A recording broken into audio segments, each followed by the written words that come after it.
ఒక supreme court judge led commission of ఎంక్వైరీకి ప్రతిపక్షంలో ఉన్న పెద్ద మనుషులు చేసిన తప్పు సరిపోయినట్టుగా ఒక సుప్రీంకోర్టు జడ్జ్ లెడ్ ఆ కమిషన్ ఆఫ్ ఎంక్వైరీని కాంగ్రెస్ కమిషన్ అంటారండి. మీరు ఏమేం మాట్లాడతారండి?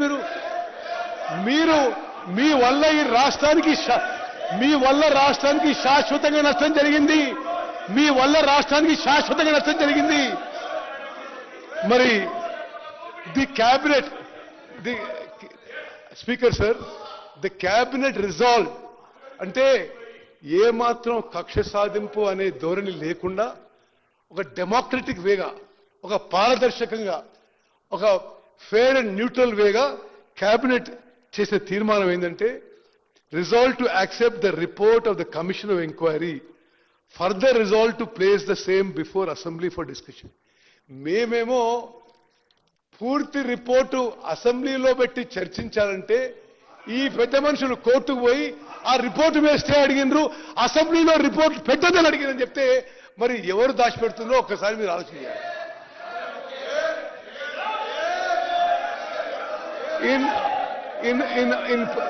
No, Speaker sir, let me finish.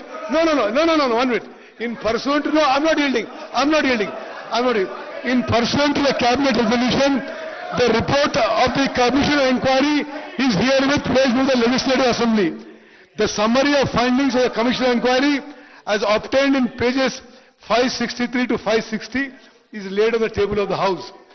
The conclusion on the terms of reference of the Commission of Inquiry, as contained in pages 630 to 645, are reproduced verbatim below for ready reference.